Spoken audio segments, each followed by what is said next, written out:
2009 ମସିହାରୁ ବିଧାୟକ ଡକ୍ଟର ପ୍ରମୋଦ କୁମାର ମଲ୍ଲିକ ଆସିଲା ପରେ ଦୀପାଞ୍ଚଳରେ ଯେଉଁ ପରିଚୟ ଥିଲା, କିଭଳି ଭାବରେ କ'ଣ ସବୁ ଦୀପାଞ୍ଚଳରେ ଅସୁବିଧା ଥିଲା, ସିଏ ଆସିଲା ପରେ କ'ଣ ସବୁ ଡେଭଲପମେଣ୍ଟ ହେଇଛି?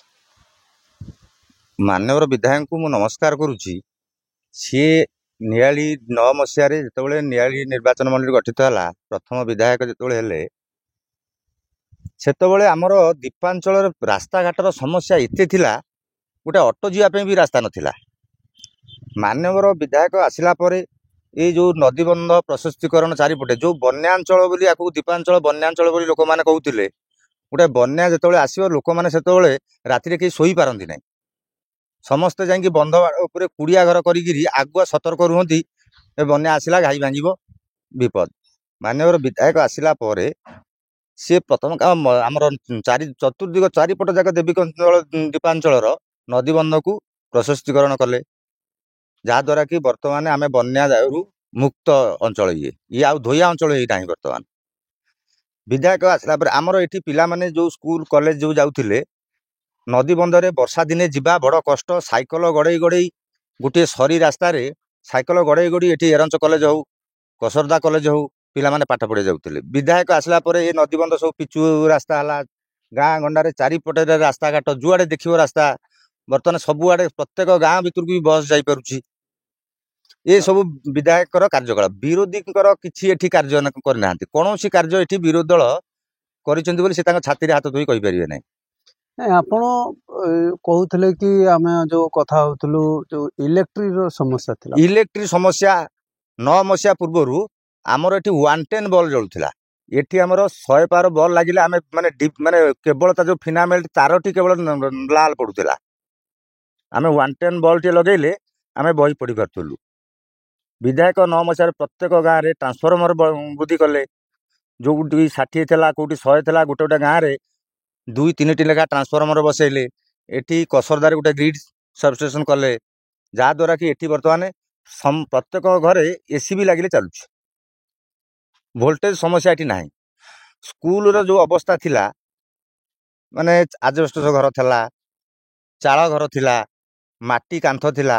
ମାନ୍ୟବର ବିଧାୟକ ଆସିଲା ପରେ ପ୍ରତ୍ୟେକ ସ୍କୁଲକୁ ଆପଣ ନିଜେ ଦେଖନ୍ତୁ ବୁଲିକିରି, ପ୍ରତ୍ୟେକ ସ୍କୁଲରେ ପକ୍କା ଘର ହେଇଛି, ସୁନ୍ଦର ଘର କରାଯାଇଛି। କେଉଁଠି 2 ମାଲା 3 ମାଲା ଘର କରାଯାଇଛି। ଆଉ ସ୍କୁଲରେ ପିଲାଙ୍କ ପାଇଁ ଯେଉଁ 5Tରେ ପ୍ରତ୍ୟେକ ସ୍କୁଲର ବର୍ତ୍ତମାନ କମ୍ପ୍ୟୁଟର ଠାରୁ ଆରମ୍ଭ କରି ଖେଳ ସରଞ୍ଜାମ ଠାରୁ ଆରମ୍ଭ କରି ସ୍କୁଲରେ ଗୋଟେ ପ୍ରାଇଭେଟ ସ୍କୁଲରେ ଯାହା ନାହିଁ ତାଠାରୁ ଅଧିକା ସରକାରୀ ସ୍କୁଲରେ ଏଠି ଅଛି। ଆମେ ଯାହା ଦେଖୁଛୁ। ପାନୀୟ ଜଳର ସମସ୍ୟାକୁ ପାନୀୟ ଜଳର ସମସ୍ୟା ପ୍ରାୟତଃ ନାହିଁ। କୋଉଠି ଯଦି କାଁ ବା କ'ଣ ଯଦି କୋଉଠି ଥବ ସେମିତି କିଛି ଅସୁବିଧା ନାହିଁ। ପ୍ରତ୍ୟେକ ଗାଁରେ ବର୍ତ୍ତମାନ ବସୁଧା ଯୋଜନାରେ ଆମରି ଏଇଠି ପାଖାପାଖି ପ୍ରତ୍ୟେକ ପଞ୍ଚାୟତରେ 2-3ଟି ଲେଖା ପାଣି ଟାଙ୍କି ହେଇଛି।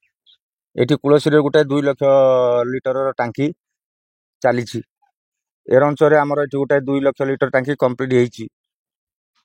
ପଳସୁଧାରେ ଗୋଟେ 50,000 ଲିଟରର ଟାଙ୍କି ହେଇଛି। ଆମର ଏଇ ଗୋଟେ ପଞ୍ଚାୟତରେ ମୁଁ କହୁଛି। ମାଗୁରାକୁଦରେ ଗୋଟେ 50,000 ଟାଙ୍କି ହେଇଛି।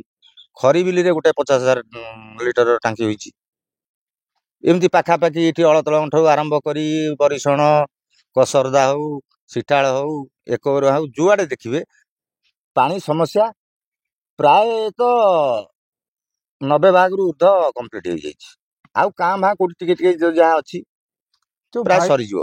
5Tରେ ଗୋଟେ ସରକାର ଆଣିଲେ କ'ଣ, ଏ ଯେଉଁ ମନ୍ଦିର, ମସଜିଦ, ଗିର୍ଜାଘର ସବୁ ଡେଭଲପମେଣ୍ଟ କରାଯାଇଛି। ଆପଣଙ୍କର ଦୀପାଞ୍ଚଳରେ କେମିତି କାମ ହେଇଛି? ଆମର ଏପଟେ ଦୀପାଞ୍ଚଳରେ ପ୍ରାୟତଃ ମନ୍ଦିରକୁ ସବୁ କୋଉଠି ଯଜ୍ଞ ଘର ହେଇଛି, ଭାଗବତ ଘର ହେଇଛି, ପୂଜା ମଣ୍ଡପ କରାଯାଇଛି। ମନ୍ଦିରର ପ୍ରାୟତଃ ମନ୍ଦିର ଉନ୍ନତିକରଣ କରାଯାଉଛି। ବିରୋଧୀ ତ କହିବେ ଚେଇଁ ଶୋଇଥିବ ଯିଏ ତାଙ୍କୁ ଉଠେଇବା କିଏ। ବିରୋଧୀ ତାଙ୍କର ଛାତିରେ ହାତ ମାରିକି କହିପାରିବେନି ଯେ ମାନ୍ୟବର ବିଧାୟକ କିଛି କରିନାହାନ୍ତି ବୋଲି। ବିରୋଧୀଙ୍କ କାମ ତ ବିରୋଧ କରିବା, ତାକୁ ତ ଆମେ କିଛି କହିପାରିବାନି। ଆପଣ କହୁଛନ୍ତି ଯେଉଁ ଦୀପାଞ୍ଚଳର ଉନ୍ନତିକରଣ ହେଇଛି, 2009 ପୂର୍ବରୁ ଯାହା ଥିଲା ତାହା ନିଶ୍ଚିନ୍ତ ପରିବର୍ତ୍ତନ ହେଇଛି ବୋଲି କହୁଛନ୍ତି? 100% ପରିବର୍ତ୍ତନ ହେଇଛି। 9 ମସିହା ପୂର୍ବରୁ ଦୀପାଞ୍ଚଳ ଆଜିର ଦୀପାଞ୍ଚଳ ଭିତରେ ଆକାଶ ପାତାଳ ପ୍ରଭେଦ। ରାସ୍ତାର ଗମନାଗମନ କେମିତି ସୁବିଧା ଅଛି? ଗମନାଗମନ ବହୁତ ମାନେ ପୁରା ଅତିରିକ୍ତ ସୁବିଧା କରାଯାଇଛି ଗମନାଗମନ ପାଇଁ। ବିଧାୟକ ଯେତିକି କରିଛନ୍ତି କାର୍ଯ୍ୟକ୍ରମ, ଏବେ ବି ଯୋଉ କାର୍ଯ୍ୟ ହେଉଥିଲା ଏବେ ବି ସେ ପୁଣି ରାସ୍ତାର ପ୍ରଶସ୍ତୀକରଣ କାର୍ଯ୍ୟ ବି ଚାଲିଛି, କୋଟି କୋଟି ଟଙ୍କାର କାମ ଚାଲିଛି। ତ ଯୋଉ ରହୁଥିଲା ଆମର କମ୍ୟୁନିକେସନ ଯୋଉ ଜଗତସିଂହପୁର ଜିଲ୍ଲା ରହିଛି ଏପଟେ ଆମକୁ ଲାଗିକି ପୋଲ ପାଇଁ କଣ କରିଛନ୍ତି? ଜଗତସିଂହପୁର ଆମକୁ ଯିବା ପାଇଁ ଡଙ୍ଗା ପାରିକି ଆମେ ଯାଉଥିଲୁ। ବର୍ତ୍ତମାନ ବିଧାୟକଙ୍କର ସମୟରେ ଏଠି କୁଳଶ୍ରୀରେ ଗୋଟିଏ ବ୍ରିଜ ହୋଇଛି। ଏପଟେ ଦେଖନ୍ତୁ ଗୋଟେ ଗୋବିନ୍ଦପୁର ବ୍ରିଜ ଚାଲିଛି, ଗୋଟେ ଝାରପଡା ହେଇଛି, ଆମର ଏଠି ଗୋଟେ ବ୍ରିଜ ହେଇଛି ଆମର ବିଶ୍ୱନାଥ ମଠ ପାଖରେ। ଏପଟେ ଦେଖନ୍ତୁ କାଳକ ହୋଇଛି। ଏଇଠି ଗୋଟେ ପତରକଣାରେ ଗୋଟେ ସେ ନଈ ଭିତରେ ଯାଇପାରୁନଥିଲେ, ଯୋଉ ହଇରାଣ ହଉଥିଲେ ବର୍ଷା ଦିନେ, ସେଠି ପତରକଣାରେ ଗୋଟେ ବ୍ରିଜ ହେଇଛି। ଏପଟେ ଗୋଟେ ବ୍ରିଜ ଦେଖନ୍ତୁ, ପଦାତିରାରୁ ଦକ୍ଷିଣ ରାଣୀୱାଳାର ବାସିନ୍ଦା ମାନେ ସେ ଯଦି ନିଆଳି ଯାଉଥିଲେ ସେ କସରଦା ଦେଇକିରି ବୁଲିକିରି ଏପଟେ ରାଣୀୱାଳା ଦେଇ ଯାଉଥିଲେ। ସେଇ ତାଙ୍କରି ଗାଁ ମୁଣ୍ଡରେ ଗୋଟେ ବ୍ରିଜ ବି ହୋଇଛି। ବିଭିନ୍ନ ଜାଗାରେ ଚାଷୀ ମାନେ ବିଲକୁ ଯିବା ପାଇଁ ଯୋଉଠି କାଡା ଥିଲା ସବୁ ଡ୍ରେନ୍ ସବୁ ଅଛି, ସେ ଡ୍ରେନ୍ ଉପରେ ବି ପ୍ରାୟତଃ କେତେ ଜାଗାରେ ବ୍ରିଜ କରାଯାଇଛି। ବିଧାୟକଙ୍କ ପାଖକୁ କୌଣସି କାମ ପାଇଁ ଯିଏ ଯେତେବେଳେ ଯାଇକିରି ଦୁଃଖ ସୁଖ କହିଛନ୍ତି, ବିଧାୟକ କାହାକୁ କେବେ ମନା କରିନାହାନ୍ତି। ତ 2024 ନିର୍ବାଚନରେ ବିଧାୟକଙ୍କୁ ଛାଡି ଅନ୍ୟ କୌଣସି ଏମିତି ପ୍ରାର୍ଥୀ ଅଛି କି ବିଧାୟକ ପଦ ପାଇଁ ଯୋଗ୍ୟ? ସେମିତି ବିଧାୟକଙ୍କ ତୁଳନାରେ ଇଏ ଯେତେ ପ୍ରାର୍ଥୀ ସବୁ ଆଶାୟୀ ତ ରହିବା ସ୍ୱାଭାବିକ, ରହୁଛନ୍ତି ବୁଲୁଛନ୍ତି, କିନ୍ତୁ ବିଧାୟକଙ୍କର ଯୋଗ୍ୟତା ଅନୁସାରେ ଇଏ ତାଙ୍କ ପାସଙ୍ଗରେ ପଡ଼ିବେନି କେହି। ଆଉ ବିଧାୟକ 2024 ମସିହାରେ ଆମେ ଦୃଢ଼ତାର ସହ କହୁଛୁ, ବିଧାୟକ ବିପୁଳ ଭୋଟରେ ବ୍ୟବଧାନରେ ଜିତିବେ ଏଥରକ। ଆପଣ ସାଧାରଣ ଜନତାଙ୍କର ଯୋଉ ଭାବନା ରହିଛି, କିଛି ଲୋକ ଚାହୁଁଛନ୍ତି କି ବିଧାୟକ ପରିବର୍ତ୍ତନ ହେଲେ ଆହୁରି କଣ ଡେଭଲପମେଣ୍ଟ ହବ, ସେମିତି କିଛି ଅଛି କି? ସେଭଳି କିଛି ନାହିଁ। ଇଏ ସବୁ ଯେମିତି ଆମର ଶୀତ ଦିନେ ସାଇବାରିଆନ ପକ୍ଷୀ ସବୁ ଉଡ଼ିକିରି ଆସନ୍ତି, ଇଏ ନିର୍ବାଚନ ସମୟରେ ସେମିତି କିଛି ବ୍ୟକ୍ତି ଆସିକିରି ବୁଲୁଛନ୍ତି, ମୁହଁ ଚପା ଦେଇ ବୁଲୁଛନ୍ତି, କହୁଛନ୍ତି ତାଙ୍କର ବିଜେଡି ସହିତ ନେଣ ଦେଣ ନାହିଁ କି କୌଣସି ଦିନ ଆମେ ଆଜି ପର୍ଯ୍ୟନ୍ତ ନଈସାରୁ ବିଜେଡି ସାଙ୍ଗରେ ଓତପ୍ରୋତ ଜଡ଼ିତ ସେ ନେତାମାନଙ୍କୁ ଆମେ ଦିନେ ଦେଖିନୁ ଯେ ଆମର କୌଣସି ଜାଗାରେ ଗୋଟେ କର୍ମୀ ସମ୍ମିଳନୀ ହବା, କୌଣସି ଜାଗାରେ ବସିବା, ତାଙ୍କୁ ଆମେ ବି ଚିହ୍ନି ନଥିଲୁ ସବୁ। ଆଜି ସେ ଆସିକି ବୁଲିକିରି କହୁଛନ୍ତି ଯେ ଆମେ ବିଜେଡିର ନେତା। କୌଣସି ନିର୍ବାଚନରେ ବି ଆମେ ତାଙ୍କୁ ଦେଖିନୁ ଯେ ଇଏ ବିଜେଡିରେ ଆସିକି ପ୍ରଚାର ପ୍ରସାର କରନ୍ତି କି କର୍ମୀଙ୍କ ସାଙ୍ଗରେ ମିଶନ୍ତି। ତ ଆପଣ ଭାବୁଛନ୍ତି କି ବିଧାୟକଙ୍କର ଗୋଟେ ପଟେ ରହିଲା କାମ, ଆଉ ଗୋଟେ ପଟେ ରହିଲା ନବୀନ ପଟ୍ଟନାୟକଙ୍କର ଯୋଉ ଭରସାକୁ ଜିତିବା, ତା ଭିତରେ ବିଧାୟକଙ୍କର ଆଉ ନବୀନ ପଟ୍ଟନାୟକଙ୍କର ଯୋଉ ଭରସା ଜିତିଛନ୍ତି 15 ବର୍ଷ ଭିତରେ ଡକ୍ଟର ପ୍ରମୋଦ କୁମାର ମଲ୍ଲିକ, ତା ଭିତରେ ଏମାନେ ପଶିକି ଟିକେଟ ପାଇଯିବେ ବୋଲି ଭାବୁଛନ୍ତି? ନା ନା, ସେମିତି କେହି ଆମେ ଚିନ୍ତା ବି କରିନୁ। ଆମେ ସେସବୁ ବିଷୟରେ ମୁଣ୍ଡ ଭିତରକୁ ବି ନେଇନୁ ଯେ ଏମାନେ ଆସିକିରି ଟିକେଟ, ଆଙ୍କ ସାଙ୍ଗରେ ଗୋଟେ ୱାର୍ଡ ମେମ୍ବର ନାହାନ୍ତି। ଏମାନେ ଯୋଉମାନଙ୍କୁ ସାଙ୍ଗରେ ଧରି ବୁଲୁଛନ୍ତି ସେମାନେ ଆମ ବିଜେଡି ଲୋକ ନୁହେଁ, ସେ ସବୁ ଅନ୍ୟ ଦଳରୁ ଆଣିକିରି ଏ ସବୁ ଗୋଟେ ମିଛରେ ପ୍ରହେଳିକା ସୃଷ୍ଟି କରୁଛନ୍ତି ଏମାନେ। ତ ଯେମିତି ପ୍ରତ୍ୟେକ ନିର୍ବାଚନ ଆସିଲେ ଏସବୁ ଦଳ ବିରୋଧୀ କାର୍ଯ୍ୟକ୍ରମ କରିବା କିମ୍ବା ବିଧାୟକଙ୍କୁ ବଦନାମ କରିବା ପ୍ରତି 5 ବର୍ଷରେ ଆମେ ଦେଖିଛୁ। ଶୁଣନ୍ତୁ, ଲୋକ ଅଧିକା ହେଇଯାଇଛନ୍ତି। ନା, ତା ବି ନାହିଁ।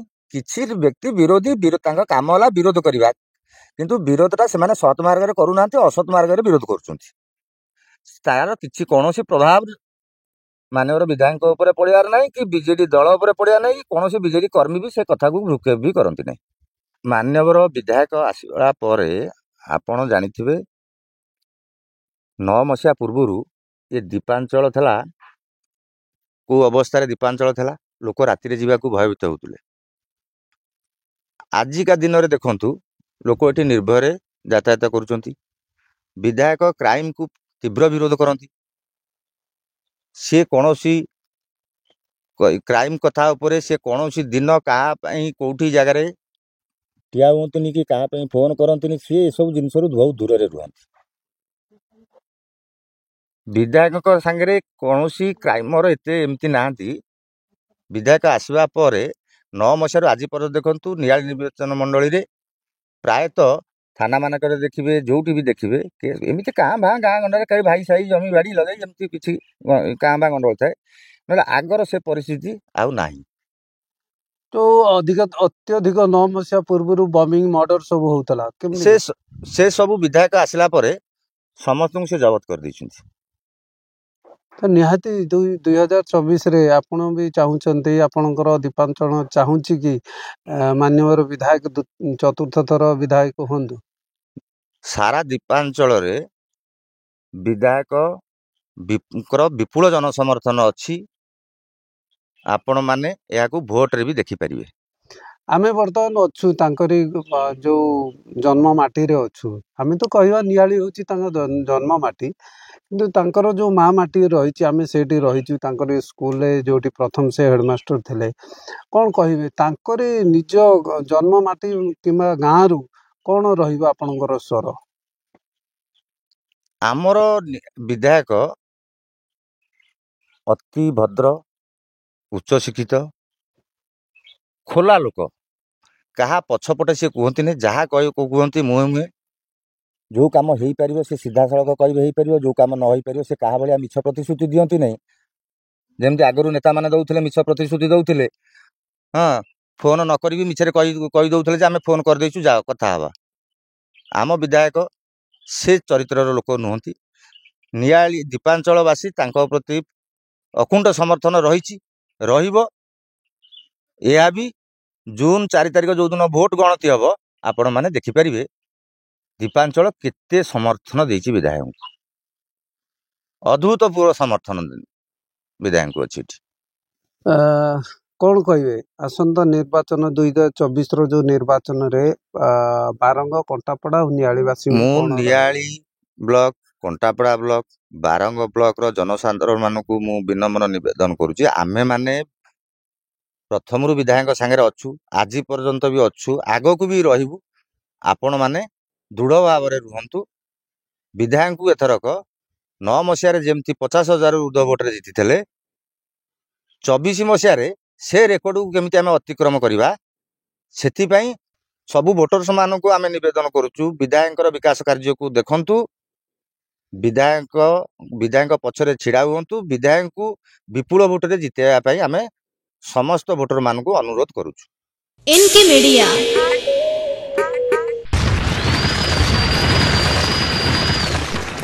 Media like share and subscribe.